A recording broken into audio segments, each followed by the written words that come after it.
सफल होगी तेरी आराधना। हमारा मतलब है कि कोई काम, कोई प्रॉब्लम, तुम कहीं फंस जाओ तो हम हैं ना तुम्हारी मदद करने के लिए। क्योंकि इस घर में जो काम हम कर सकते हैं वो कोई और नहीं कर सकता। थैंक यू मैडम, अगर कुछ भी होगा ना तो मैं आपको जरूर बताऊंगी। ठीक।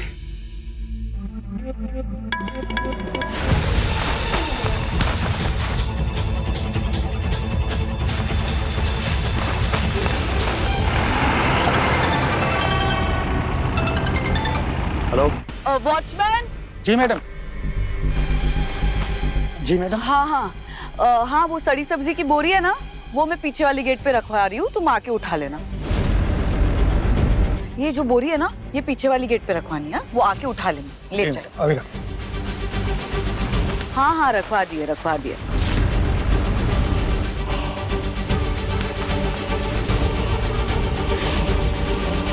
क्या भर के दे दिए, इतना वजन है।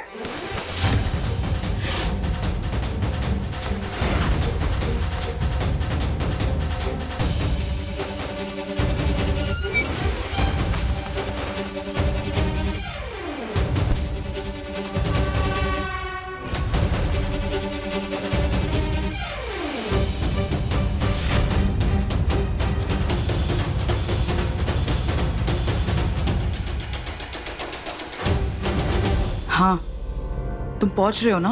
मैंने बॉडी रखवा दी है। हाँ मैम, ना चाहते हुए भी घर के पास पहुंच ही गया। देखो तुमसे ना आखिरी बार हेल्प ले रही हूँ, और मैंने ना बॉडी रख दी है, तुम्हारे लोगों को बस आना है और उसे उठाना है। चलो अभी मैं अंदर जा रही हूँ। हाँ ठीक है।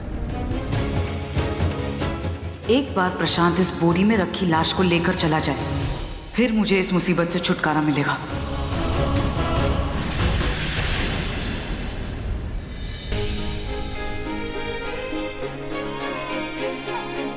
अरे मेरा विनायक अब दूध पिएगा, ये लो पियो।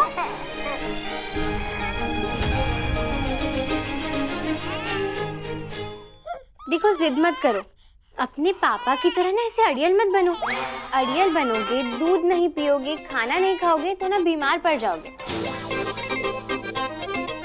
तुम्हारे पापा ना अपनी जिद के आगे किसी की नहीं सुनते, लेकिन कम से कम आप तो सुन लो। थोड़ा अच्छे इंसान बनो, दूसरों की बात मानो जरा। ये लो दूध पियो। Very good. तुमसे नहीं होगा। लो विनायक, दूध पियो। नहीं पीना? एक काम करो, मत पी। सुबह शाम दिन रात खाने पीने की कोई जरूरत नहीं, बस यही करते रहो, तुम खेलते रहो। अरे खाने पीने का वैसे भी कुछ फायदा थोड़ी होता है, सेहत थोड़ी बनती है। तुम ना सिर्फ हवा खाओ, उसी से डोले शोले बनेंगे, तुम्हारे खाने पीने से थोड़ी बनते हैं। बस जैसे खेल रहे हो खेलते रहो, अपनी जिंदगी जियो, बिल्कुल अपने डैड की तरह। ये दूध ना मैं बिल्ली को पिला देता हूँ, तुम तो पीने वाले हो नहीं, ठीक है?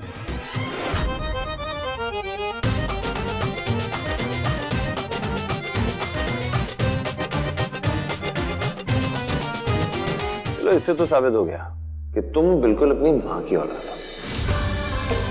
जो मैं बोलूंगा बिल्कुल उसका उल्टा ही करोगे। ये अपनी माँ पर ही है।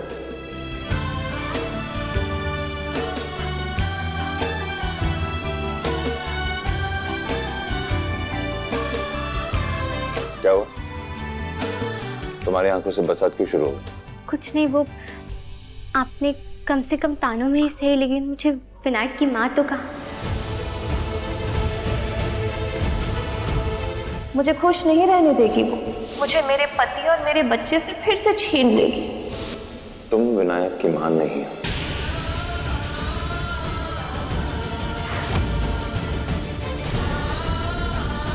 विनायक की मां सिर्फ दामिनी है,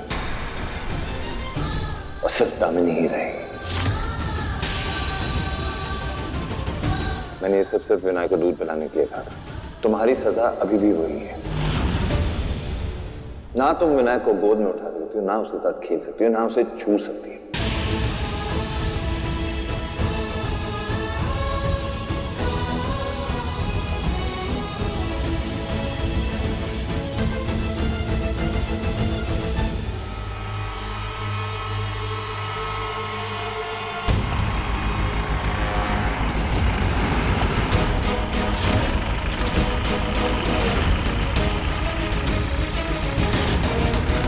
चल चल चल नीचे चल।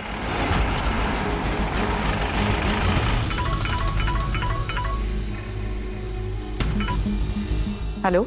अरे मैं गेट के बाहर से निकला हूँ, वहां तो कोई बोरी नहीं रखी हुई थी। क्या? ऐसे कैसे हो सकता है? मैं देखती हूँ। हाँ जल्दी देखो जाकर।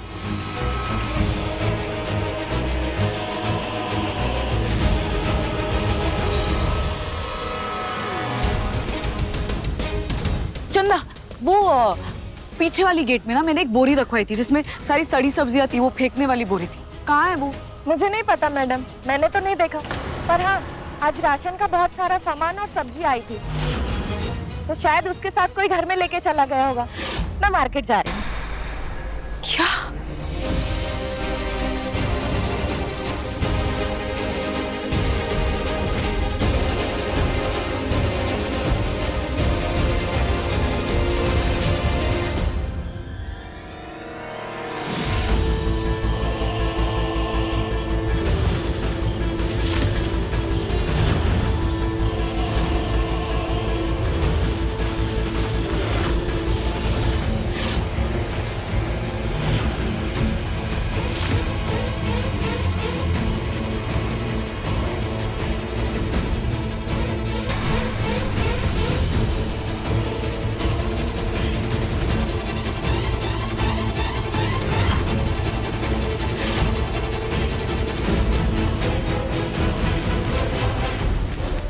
अब मैं क्या करूं?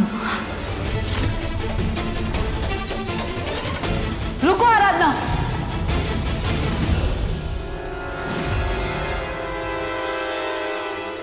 क्या हुआ देविका जी? वो राशन का सामान आया ना, और सारा सामान आया कि नहीं वो तो देखना पड़ेगा, क्योंकि हमें रात के खाने की भी तैयारी करनी है।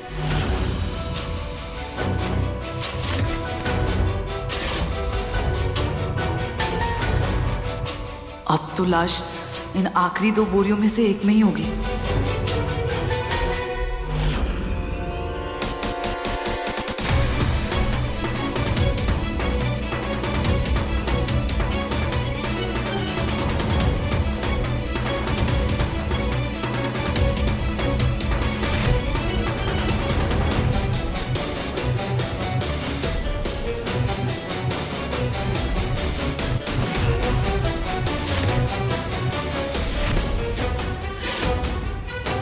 लाश पक्का इसी बोरी में है। पर तुम ये सब क्यों कर रही हो?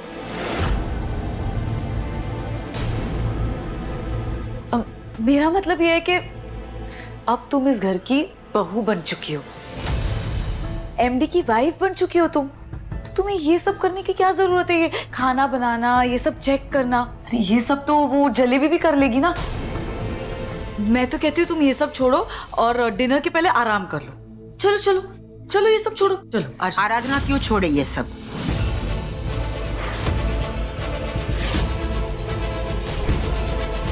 ये एमडी की बीवी है, मतलब इस घर की बड़ी बहू है, और बड़ी बहू होने के नाते ये उसका फर्ज भी है और जिम्मेदारी भी।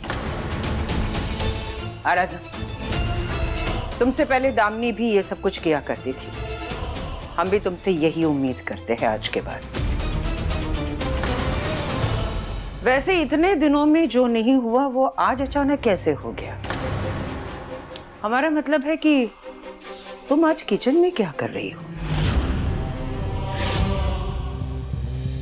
वो मैं ऐसा फील कर रही थी कि ये कितना काम करती है आराधना, तो मैंने सोचा कि मैं उसकी हेल्प कर देती हूँ ना। अच्छा, तुम आराधना की इतनी परवाह कब से करने लगी? याद है ना देविका, ये वही आराधना है जिसने तुम्हारी बड़ी बहन दामिनी को मारा था, याद है ना? हाँ वो, पर ये तो हमेशा ऐसे ही बोलती है ना कि इसने कुछ भी नहीं किया है, तो इसीलिए मैं तो बस इंसानियत के नाते बोल रही थी। तुम करो चेक।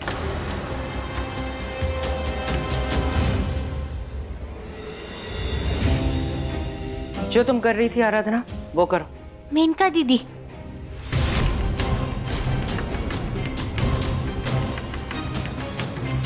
नहीं दीदी, मैडम, मेनका मैडम, आपको मैं कुछ दिनों से देख रही हूँ कि आप मेरा बहुत साथ दे रही हैं, लेकिन पहले तो आप मुझे बिल्कुल भी पसंद नहीं करती थी ना। फिर अब ये सब क्यों, मुझे ये समझ नहीं आ रहा है। मैं अब भी तुम्हें पसंद नहीं करती, क्योंकि तुम बहुत अच्छी तरह से जानती हो कि तुम क्या हो और हमारे भाई क्या है। हमारे भाई की बीवी बनने की तुम लायक ही नहीं हो। कहाँ वो और कहाँ तुम। पर कई दिनों से हम देख रहे हैं कि हमारा जो भाई है ना, वो दर से गुजर रहा है।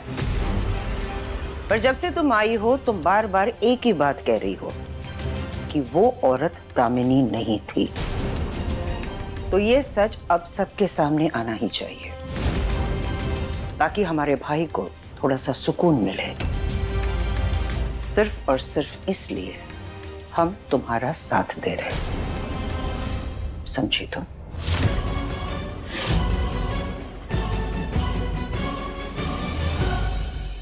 जैसे ही मुझे वो नकली डॉक्टर मिल जाएगा, मैं मेनका दीदी से बात करूंगी।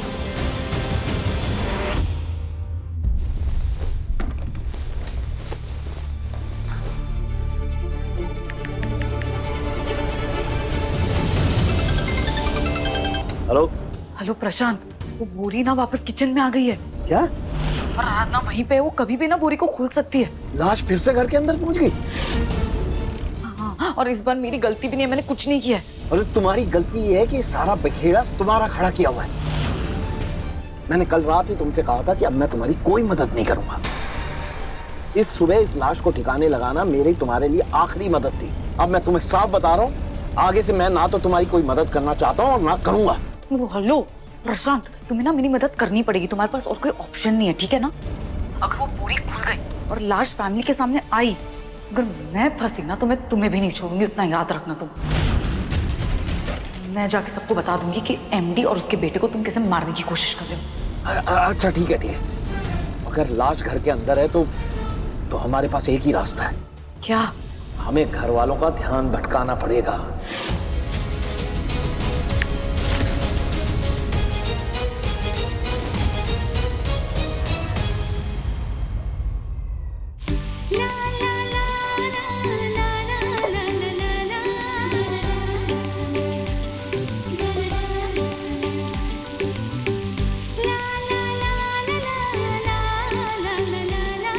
इसमें मटर डालना तो भूल ही गई मैं।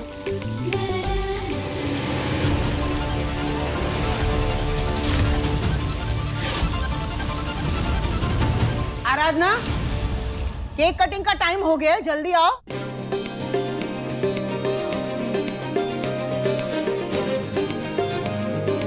हैप्पी बर्थडे बेटा। थैंक यू ताऊ जी। ये आपके लिए।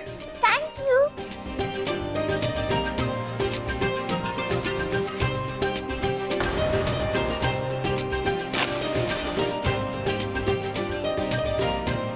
चलो बेटा, केक कट करें। Happy birthday.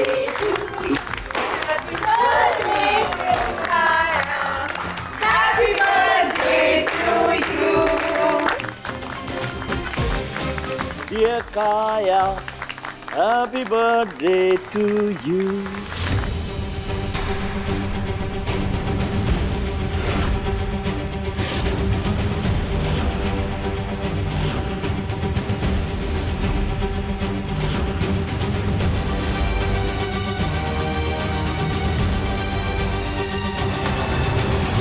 यहाँ क्या कर रहे हो? ए, किशन की बेटी का बर्थडे है, उसे विश करने आया हूं। काया को तुम्हारी विशेष की कोई जरूरत नहीं है, चल जाना से। ऐसे कैसे नहीं है? भतीजी है मेरी, फूफा हूं मैं उसका। मुझे तो आना ही था। काया बिटिया, तुम्हारा गिफ्ट। थैंक यू फूफा जी। प्रशांत कल ही तो यहाँ था, फिर अचानक आज क्यों आ गया?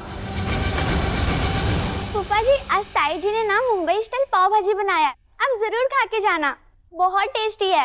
हाँ बेटा, मैंने तो आपकी ताई जी के हाथ के खाने की बहुत तारीफ सुनी है।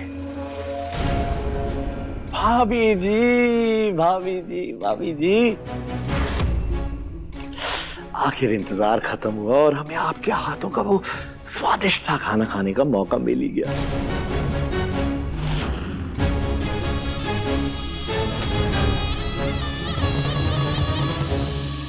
अगर बर्थडे विश कर दिया हो तो यहाँ से दफा हो जाए। ओ माधव सेठ,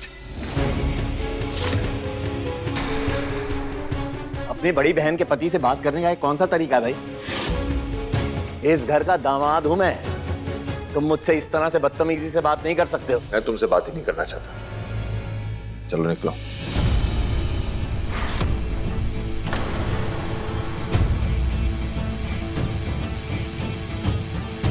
बेइज्जती क्या होती जानना चाहोगे? प्रशांत, आज तुम बिना बताए आए हो। अगर तुम मुझे बताते तो मैं माधव से। अरे मेनका, तुम हर वक्त अपने भाई का साथ क्यों देती रहती हो? देख नहीं रही हो कैसे बात कर रहा है मुझसे? इस घर में सबको इज्जत मिलती है, सिर्फ मुझे नहीं। क्यों भाई? आर्यन और शिवानी का बाप हूं मैं, और इस घर में मुझे भी उतनी इज्जत मिलनी चाहिए जैसे कि सबको मिलती है। और बदतमीजी बर्दाश्त नहीं करूंगा मैं। आज तो इतना शुभ दिन है, काया बेटी का जन्मदिन है। घर आए मेहमान को पानी तो पूछ नहीं रहे, उसके साथ ऐसा व्यवहार कर रहे हैं। बस प्रशांत, बस। इस घर में मेरी बहन के साथ मेरे सामने तुम इस तरह बात नहीं करोगे, ये मैं बर्दाश्त नहीं करूंगा प्रशांत। तुम्हारा गुस्सा मुझसे है तो तुम मुझसे बात करोगे। हमारी दुश्मनी है ना, हमारी दुश्मनी का गुस्सा तुम उन पे क्यों निकाल रहे हो?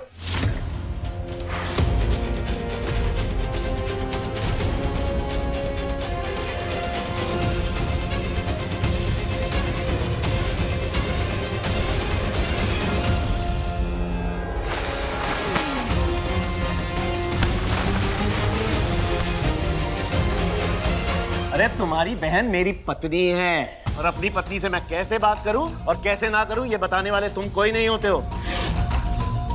आज तुम्हारी वजह से मैं अपनी पत्नी के साथ नहीं हूं। तुम्हारी वजह से मेरी पत्नी मुझे कुछ नहीं समझती है। सिर्फ तुम्हारी वजह से तुम्हारी बहन का घर, उसका परिवार टूट गया है। कल जब तुम घर पर नहीं थे ना, तो तुम्हारी बहन ने खुद मुझे यहाँ घर पर खाने के लिए बुलाया था। कभी सोचा है कि इसे मेरी कमी कितनी खलती होगी कि इसे मुझे घर पर बुलाने के लिए तुम्हारा घर से जाने का इंतजार करना पड़ता है? नहीं माधव, ऐसा कुछ भी नहीं है। दरअसल बात यह है कि कल आर्यन और शिवानी घर पर थे और इसलिए शिवानी की वजह से मैंने प्रशांत को घर पे बुला लिया था। अरे मेनका, बहाने मत बनाओ और मुझे सच बोलने दो। और सच्चाई ये है कि सिर्फ इसकी वजह से तुम मुझे इस घर में नहीं बुला पाती हो। सच्चाई ये है कि अगर तेरी दखल अंदाजी ना होती ना, तो आज हम दोनों का रिश्ता सुधर चुका होता। कभी सोचा है कि तेरे माँ और बाबूजी को ये सब अच्छा लगता होगा कि उनकी ब्याही हुई बेटी उनके घर पर बैठी हुई है? आज तुम्हारी वजह से मेरी बेटी और मेरे आर्यन के सर पर बाप का साया नहीं है। बस, बहुत हो गया तुम्हारा ड्रामा। आज काय का बर्थडे है तो यहां तमाशा करने की जुर्रत मत करना। चलो निकलो यहां से, निकलो। अच्छा, नहीं जाऊंगा। क्या करोगे? धक्के मारकर निकालेगा? है? निकाल के दिखा।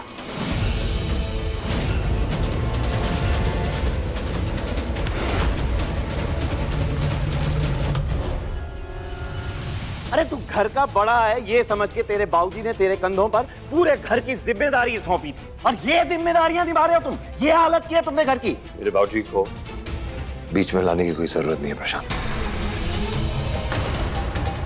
क्यों ना लो? तेरे पिता थे तो मेरे ससुर भी थे, वो मेरे साथ भी रिश्ता था उनका, और मुझे पूरा हक है उनके बारे में बात करने का।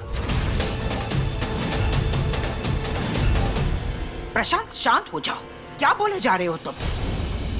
अरे कभी सोचा इसने कि तुम्हारे पिताजी ने कितनी मेहनत से तुम्हारे इस घर का नाम, इज्जत बनाई थी पूरे प्रदेश में? इसने एक सेकंड में वो सारी मेहनत पर पानी फेर दिया। अगर आज तेरे पिताजी होते ना, तो खून के आंसू रो। प्रशांत, बार बार मेरे पिताजी का नाम मत लो, मेरे बाबूजी का नाम तुम नहीं लोगे। लूंगा, जरूर लूंगा, क्योंकि जिस आदमी की मैं इतनी इज्जत करता हूं ना, उनके नाम पर अगर तू कीचड़ उछालेगा तो तुझे जरूर रोकूंगा मैं। ये सब खैरात में मिल गया ना, ये इज्जत, उनकी बनाई हुई मेहनत से, ये सब कुछ, इसलिए तुझे इसकी कोई कदर नहीं है।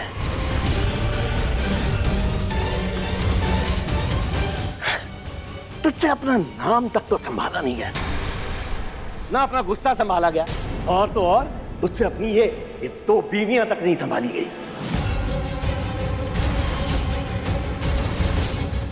अरे काय का मर्द है तू, है? कैसी है मर्दानगी? लानत है तेरी ऐसी मर्दानगी पे जो अपनी बीवियां तक तुझसे काबू नहीं होती हैं। प्रशांत, एक काम कर, चूड़ियां पहन और अपने कमरे में बैठ जा जाकर।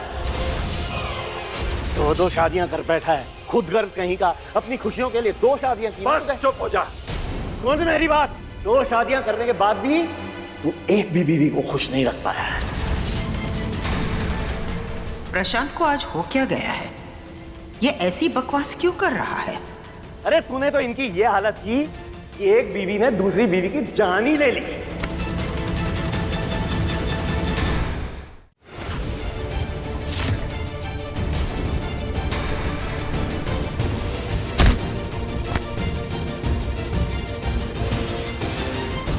देविका कहाँ चली गई?